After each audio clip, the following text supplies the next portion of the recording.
नमस्कार, मैं हूं श्वेता झा और आप देख रहे हैं 7 बजे 7 सवाल। बेंगलुरु में एक इंजीनियर के सुसाइड ने पूरे देश को झकझोर दिया है। इंजीनियर ने अपनी आत्महत्या की वजहों का जो खुलासा अपनी आखिरी वीडियो और सुसाइड नोट में किया है, उसने सभी को सोचने पर मजबूर कर दिया है। टूटे रिश्तों से शोषण का दर्द और कानून और कोर्ट की बेरुखी ने 34 साल के अतुल सुभाष को इस कदर तोड़ा कि उसने खुदकुशी कर ली।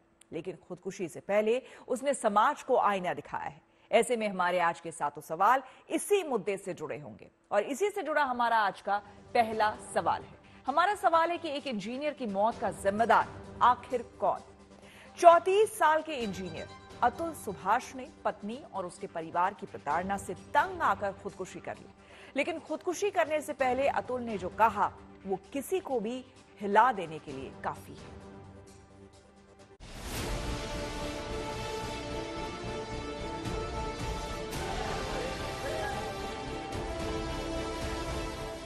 चौंतीस वर्षीय इंजीनियर ने मंगलवार को बेंगलुरु के एक फ्लैट में आत्महत्या कर ली। लेकिन उन्होंने मरने से पहले सवालों की एक ऐसी लंबी फेहरिस्त छोड़ी जिसने पूरे देश को झकझोर दिया है। बिहार के समस्तीपुर के रहने वाले अतुल सुभाष मोदी बेंगलुरु की एक कंपनी में काम करते थे, मगर पिछले 4 साल के दौरान वो रिश्ते, कानून और न्याय व्यवस्था से इस कदर उलझते जूझते रहे कि उन्हें इन समस्याओं में मौत ही आखिरी समाधान लगा। लिहाजा उन्होंने खुदकुशी कर ली। लेकिन अतुल ने खुदकुशी करने से पहले जो कहा और जो लिखा वो हमारे समाज में सड़ चुके सिस्टम को उजागर करता है। अतुल ने मरने से पहले 24 पन्नों के सुसाइड नोट और करीब 80 मिनट के वीडियो में जो कुछ भी बयान किया वो किसी पत्थर दिल को भी पिघला सकता है। अतुल को क्यों जान देनी पड़ी, इसका खुलासा उन्होंने खुद किया। मैं अपने माँ बाप, भाई से अलग से उनसे बात करूंगा लिखकर। हो सके तो माफ करना, जिस उम्र में मुझे अपने मम्मी पापा का सहारा बनना था, उस उम्र में उन्हें हमेशा के लिए दुख देके जा रहा हूं ऐसा, तो सॉरी। अतुल ने पत्नी निकिता सिंघानिया और उसके परिवार वालों की प्रताड़ना से तंग आकर खुदकुशी का फैसला लिया। बेशक खुदकुशी कायरता है, समाधान नहीं है, लेकिन अतुल ने बताया कि आखिर वो इसके लिए मजबूर क्यों हुए। अतुल ने बताया कि कैसे उनकी कमाई के पैसे से उन्हें और उनके परिवार को सताया जा रहा था और कैसे उनकी पत्नी और ससुराल वालों ने उनका जीना मुहाल कर दिया था। They anyway gave me a suggestion क्या they told me to commit suicide, and I think they're right. That's the right solution what they've suggested me. So I'm gonna take my life. Atul के मुताबिक उनसे केवल पैसे की ही वसूली नहीं की जा रही थी, बल्कि उनके 4 साल के बेटे से भी उन्हें मिलने नहीं दिया जा रहा था। तो कोई वैल्यू नहीं है मेरी वाइफ में खुद, तो मेरे बच्चे को क्या ही बड़ा करेगी वैल्यू के साथ। मेरे पेरेंट्स को मेरा बच्चा दे रहे, वो उसको बेटर वैल्यू के साथ बड़ा करेंगे। और I think she should have done it with me, she should have given the child to me, but मुझे बच्चे से अलग रख के दुख पहुंचाने के लिए उसने किया है, जबकि उसे भी पता है वो बच्चे को रेज करने में अक्षम है। खुद ही बोली कि मैं बच्चे के पाल परवरिश के लिए पैसे भी नहीं है अगर तुम्हारे पास, तो हमें दे दो बच्चा, हमें मेरा आखिरी अंश है, मेरे माँ बाप को दे दो, वो बहुत नाजों से पालेंगे उसे। अतुल की नाराजगी केवल पत्नी और उनके परिवार वालों से नहीं थी, बल्कि पूरे सिस्टम से थी। उन्होंने अपने आखिरी वीडियो में फैमिली कोर्ट के जज पर भी पैसे मांगने का आरोप लगाया। अतुल ने राष्ट्रपति को लिखे नोट में अदालती सिस्टम को भी कटघरे में खड़ा किया। मेरा अस्थि विसर्जन तब तक नहीं होना चाहिए जब तक मेरे हरासर्स को पनिशमेंट नहीं मिलता, तो मेरा अस्थि विसर्जन ना हो।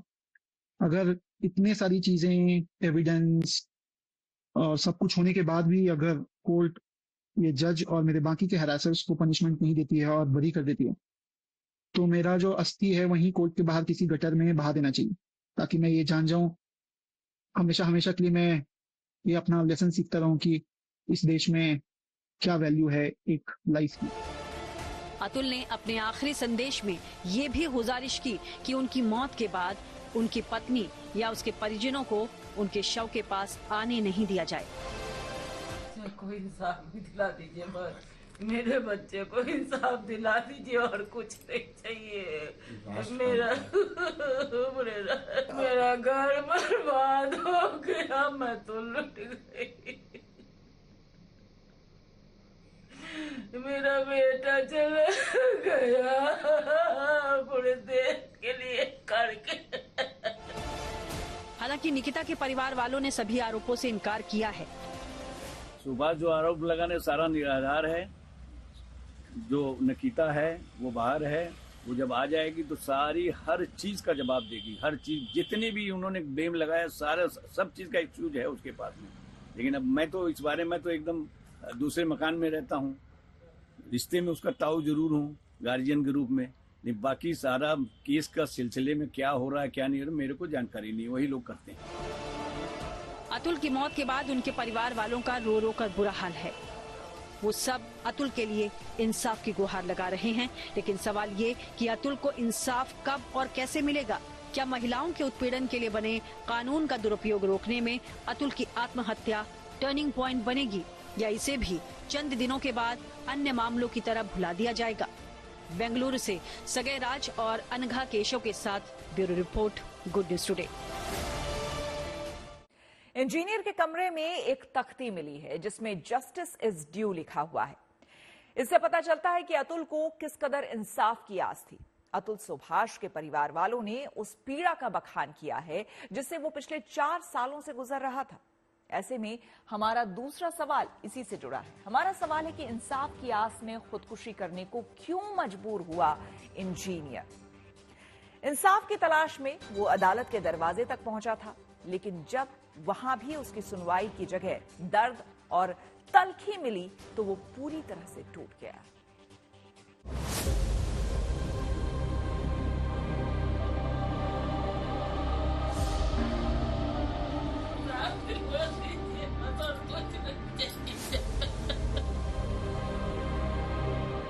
अतुल सुभाष ने जिस कमरे में खुदकुशी की, वहां से पुलिस को एक तख्ती मिली है जिस पर लिखा है जस्टिस इज ड्यू, यानी इंसाफ अभी बाकी है।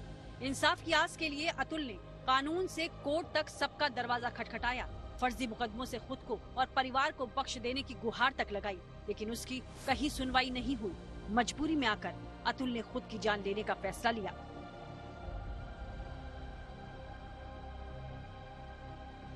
बिहार के समस्तीपुर के रहने वाले अतुल के परिवार वालों को जब 9 दिसंबर को अतुल का मैसेज और ईमेल मिला तो घर में कोहराम मच गया। बट जो भी चीज़ हुआ अनफॉर्चुनेट हुआ और मुझे पता ही नहीं था कि ऐसा भी कुछ कर सकता है। अदरवाइज इवन एक बार भी सिंगल बार भी एक बार वो मेरे से डिस्कस किया होता या पापा से डिस्कस किया होता तो आई गेस कि मैं उसको यहाँ से निकाल के लेके गया होता। बट वो कभी डिस्कस नहीं किया, मेरे से भी नहीं किया और पापा से भी नहीं किया डिस्कस इस चीज़ों पे।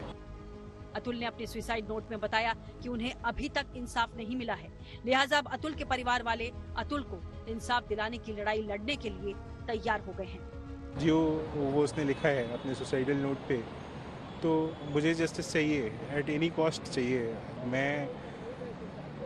उसने अपने जो मेल्स भेजे हैं वो प्रेसिडेंट ऑफ इंडिया को भी भेजा है, उसने सुप्रीम कोर्ट ऑफ इंडिया को भी भेजा है।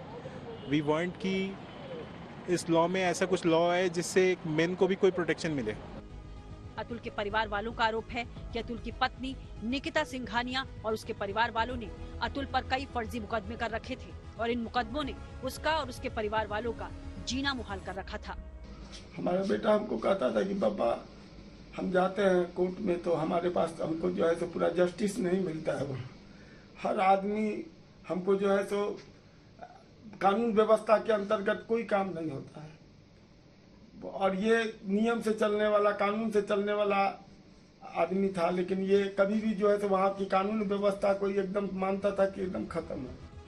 अतुल के सुसाइड ने पूरे देश को झकझोर दिया है और महिला उत्पीड़न के नाम पर बने कानूनों के दुरुपयोग पर बहस छिड़ चुकी है। सोशल मीडिया पर भी अतुल को इंसाफ दिलाने की मांग जोर शोर से उठ रही है और एक धंधा लोग बना लेंगे उसको। करोड़ों रुपए की एक्सटॉर्शन उससे की जा रही थी जो कि उसकी कैपेसिटी से भी बहुत बाहर थी। तो इसमें तो कोई कहने वाली ही बात नहीं है कि ये सब चीजें निंदनीय हैं, ऐसा नहीं होना चाहिए। बहुत ही दुखद स्थिति है और मैं मानती हूँ कि हम सबकी एक जिम्मेदारी बनती है कि अगर हम महिलाओं के अधिकारों की बात उठाते हैं, जो मैं सशक्त और मजबूत तरीके से उठाती रही हूँ, कहीं ना कहीं अगर पुरुषों के साथ भी गलत हो रहा है उनकी भी आवाज उठाऊंगी मैं। समाज को झकझोर देने वाले इस सुसाइड केस के बाद बेंगलुरु पुलिस ने अतुल सुभाष की पत्नी और उसके घर वालों के खिलाफ खुदकुशी के लिए उकसाने का केस दर्ज कर तफ्तीश शुरू कर दी है। बेंगलुरु से सगय राज और दिल्ली से पीयूष मिश्रा के साथ bureau report, good news today. Atul ने अपने सुसाइड नोट में अपनी पत्नी निकिता और उसके परिवार वालों पर गंभीर आरोप लगाए हैं, जिसके बाद बेंगलुरु पुलिस ने भी इस मामले में उसकी पत्नी पर एफआईआर दर्ज करके तफ्तीश शुरू कर दी है। ऐसे में हमारा तीसरा सवाल इसी से जुड़ा है। हमारा सवाल है कि आरोपियों के खिलाफ क्या एक्शन ले रही है बेंगलुरु पुलिस। इसके बारे में ज्यादा जानकारी दे रही है बेंगलुरु में मौजूद हमारी संवाददाता अनघा।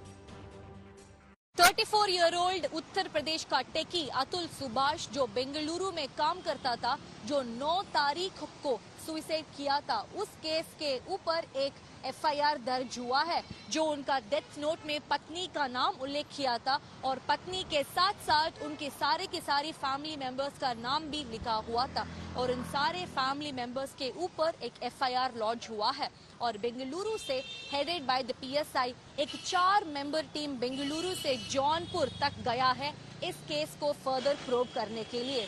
और अभी हमें ये देखना होगा कि क्या अतुल सुभाष को जस्टिस मिलेगा या नहीं मिलेगा।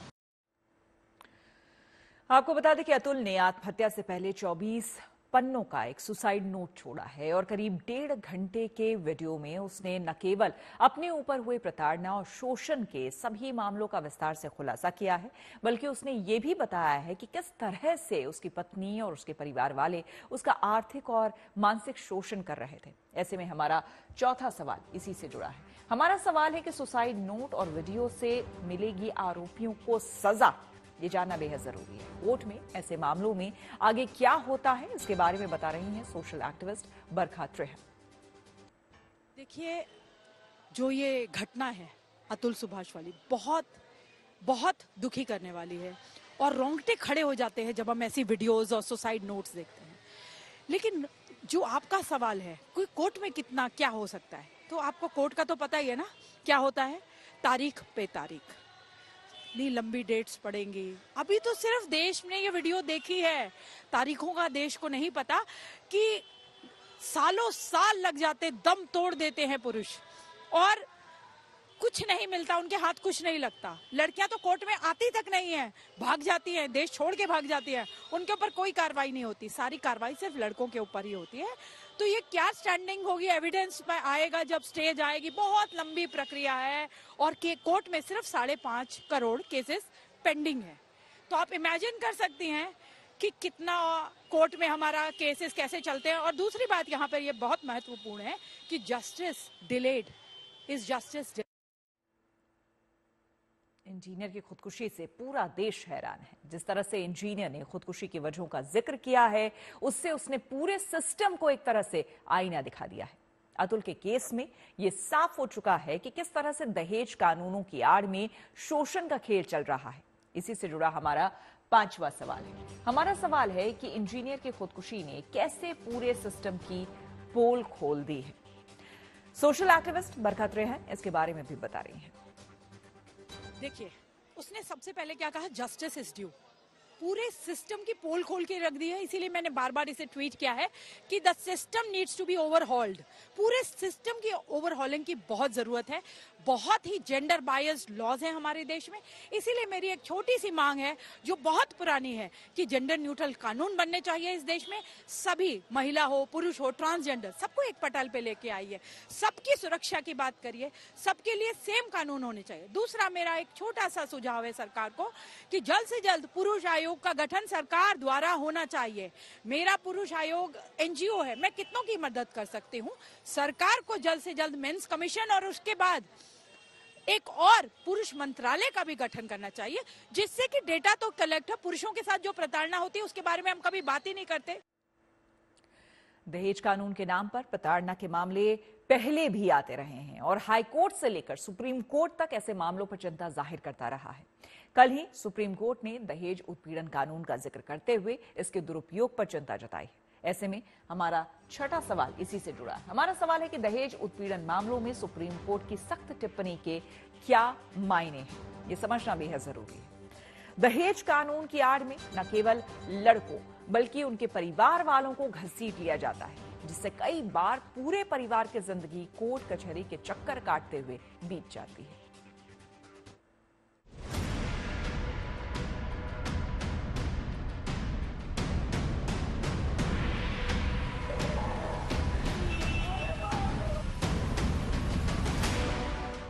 धारा 498A, जिसे महिलाओं को घरेलू हिंसा और दहेज उत्पीड़न से बचाने के लिए बनाया गया, लेकिन कई बार इस कानून का इस्तेमाल गलत तरीके से किया गया।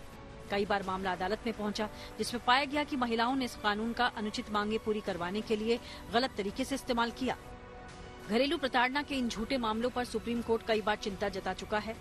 बेंगलुरु में एआई इंजीनियर अतुल सुभाष की खुदकुशी वाले दिन यानी कल भी सुप्रीम कोर्ट ने पति और उसके घर वालों को आईपीसी धारा 498A में फंसाने की बढ़ती प्रवृत्ति पर गंभीर चिंता जताई। कल जस्टिस बीवी नागरत्ना और एन कोटेश्वर सिंह की बेंच ने कहा कि अगर बिना विशेष आरोप के केस में पारिवारिक सदस्यों का नाम जोड़ा जाता है तो इस पर तत्काल रोक लगाई जानी चाहिए। अदालत ने तेलंगाना से जुड़े एक मामले पर सुनवाई करते वक्त घरेलू प्रताड़ना मामला खारिज किया। सुप्रीम कोर्ट ने गंभीर टिप्पणी करते हुए कहा कि धारा 498A पत्नी और उसके परिजनों के लिए हिसाब बराबर करने का हथियार बन गई है। समय है कि बदलाव लाया जाए, कुछ न कुछ संशोधन इसमें आवश्यक है। जिस ढंग से इसका दुरुपयोग हो रहा है, व्यापक दुरुपयोग हो रहा है इस प्रोविजन का, उसमें सारे रिश्तेदारों को फंसा दिया जाता है। Brother in law, sister in law, mother in law, father in law, मामा मामी, नाना नानी, मामा मौसा मौसी तक चला जाता है। तो अब ये मेरे समझ से बदलाव ये होना चाहिए कि एक प्रोविजन होना चाहिए प्रिलिमिनरी इंक्वायरी का। हालांकि ये पहली बार नहीं है, इससे पहले भी ऐसे कई मामले सामने आ चुके हैं जिसमें सुप्रीम कोर्ट घरेलू विवाद में झूठे मुकदमों में फंसाने पर चिंता जाहिर कर चुका है। जुलाई 2017 में सुप्रीम कोर्ट ने 498A का दुरुपयोग रोकने के लिए तुरंत गिरफ्तारी पर रोक लगा दी थी। तब सुप्रीम कोर्ट ने निर्देश दिया था कि जांच पड़ताल के बाद ही पुलिस गिरफ्तारी की कार्रवाई कर सकती है। इसके अलावा साल 2022 में भी सुप्रीम कोर्ट ने निर्देश जारी किए और कहा था कि अगर किसी महिला के साथ क्रूरता हुई है तो उसे क्रूरता करने वालों के बारे में भी बताना होगा। पीड़ित महिला को साफ बताना होगा कि किस समय और किस दिन उसके साथ पति और उसके ससुराल वालों ने किस तरह की क्रूरता की है। केवल ये कह देने से ये साबित नहीं होता कि क्रूरता हुई है। इससे धारा 498A का मामला नहीं बनता है। कोई भी घटना या कोई वेलफेयर कमेटी, जैसे कि 2017 में सुप्रीम कोर्ट की एक पीठ ने भी कहा था, बाद में वो फैसला निरस्त हो गया कि एक उस ढंग का कोई न कोई एक सामाजिक कोई समिति होनी चाहिए जो पहले इंक्वायरी करे कि घटना में कितना % सत्य है भी कि नहीं है, कि किन लोगों का इसमें इन्वॉल्वमेंट है नहीं है, और आवश्यक है कि नहीं कि FIR या कोई कंप्लेंट लॉन्च किया जाए, मीडिएशन से सॉल्व हो जाए तो मीडिएशन में उसको भेज दिया जाए। ऐसे में समझना जरूरी हो जाता है कि आखिर धारा 498A के तहत क्या कानून है। दरअसल भारतीय दंड संहिता यानी इंडियन पिनल कोड की धारा 498A को 1983 में विवाहित महिलाओं के खिलाफ हो रही क्रूरता और उत्पीड़न को रोकने के लिए लागू किया गया था। इस कानून के तहत घर में रहने वाली महिला की स्वास्थ्य, सुरक्षा, जीवन, शरीर के अंग या मानसिक स्थिति को नुकसान पहुंचाया नहीं जा सकता। इस कानून में शारीरिक, मानसिक, भावनात्मक, आर्थिक और यौन हिंसा को शामिल किया गया है। इतना ही नहीं, एक शादीशुदा महिला को दहेज के लिए भी प्रताड़ित नहीं किया जा सकता है। इस कानून के तहत एक महिला ही शिकायत कर सकती है। इस कानून की धारा 2A के तहत कोई पुरुष किसी महिला के खिलाफ शिकायत नहीं कर सकता। सुप्रीम कोर्ट से वेरियस जजमेंट आई है जिसके अकॉर्डिंग सुप्रीम कोर्ट ने लेजिस्लेटिव को बोला है, कई बार ये अपनी तरफ से ये राय भी दी है कि आप इस सेक्शंस की तरफ फीमेल जेनरिक जितने भी सेक्शन है, क्रिमिनल, नॉन क्रिमिनल, उसको आप एक बार रिव्यू कीजिए, उसको देखिए। अगर हम देखें तो ये डाइंग डिक्लेरेशन हो गया। डाइंग डिक्लेरेशन ही तो हुआ कि कोई व्यक्ति अपनी मृत्यु का कारण बता रहा है, ये बता रहा है कि मेरी मौत क्यों हो रही है।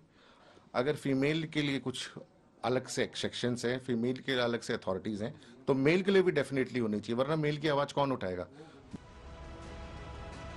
एनसीआरबी के 2022 की रिपोर्ट की माने तो घरेलू हिंसा कानून और धारा 498A में कन्विक्शन रेट मतलब दोष सिद्धि होने के मामले केवल 18% हैं। ये आंकड़े चौंकाने वाले हैं। ऐसे में इस कानून में सुधार की मांग कई बार उठ चुकी है, लेकिन नतीजा कुछ नहीं निकला। दिल्ली से संजय शर्मा के साथ bureau report, good news today. दहेज उत्पीड़न कानून एक ऐसा कानून है जिसमें सुधार की मांग लंबे समय से की जाती रही है। इसके दुरुपयोग पर सुप्रीम कोर्ट ने कई बार चिंता जताई है। इस कानून के बहाने लड़के के पूरे परिवार को यातनाओं से जूझना पड़ता है। इसी से जुड़ा हमारा 7वां और आखिरी सवाल है, क्या दहेज कानून में सुधार की जरूरत है? इसके बारे में बता रहे हैं सुप्रीम कोर्ट के advocate Satyam Singh Rajput. Madras high court हो गया, बॉम्बे हाई कोर्ट हो गया, इलाहाबाद हाई कोर्ट हो गया, यहाँ पे लगातार ऐसे मामलों में लगातार जजमेंट्स आ रहे हैं पिछले कुछ विगत वर्षों से। देखिए, सुधार के साथ साथ इसमें सुधार की तो आवश्यकता है ही है। मैंने वही आपको बताया कि इसमें कुछ स्टेज को बढ़ाया जाए। अगर जो पुलिस जिस तरीके से प्रोसिक्यूशन इस पे एक्टिव रोल करती है, उसको रोकने की जरूरत है। उस पर रोकने का भी जरूरत क्या है, बेसिकली उसको जेन्युइननेस चेक करने की रिक्वायरमेंट है। प्रावधान में किसी तरीके की कोई कमी नहीं है। दहेज जो जितने भी ये दहेज प्रथा के खिलाफ जो एक्ट बनाए गए, चाहे वो डोमेस्टिक वायलेंस एक्ट हो, चाहे सीआरपीसी आईपीसी सीआरपीसी में जो दोनों प्राविधान दिए गए प्रोसीजर के तहत भी, और आईपीसी में प्राविधान में कोई कमी नहीं है। समस्या है कि उसका इम्प्लीमेंटेशन किस तरीके से किया जा रहा है। इम्प्लीमेंटेशन को चेक करने के लिए इन्वेस्टिगेशन ऑफिसर हैं, कई तरीके की सारी चीजें, कमीशंस हैं, जो लगातार फेक एफआईआर हो रहे हैं। तो एक प्रॉपर एक इंडिविजुअल सिस्टम इस चीज को चेक करे, या उस तरीकों के चेक एंड बैलेंस बनाने का एक सिस्टम बनाया जाए जिससे इसकी रोकथाम की जाए। तो इसी के साथ 7 बजे 7 सवाल में मेरे यानी श्वेता झा के साथ फिलहाल इतना ही। देश दुनिया के तमाम पॉजिटिव खबरों के लिए आप देखते रहिए गुड न्यूज टुडे।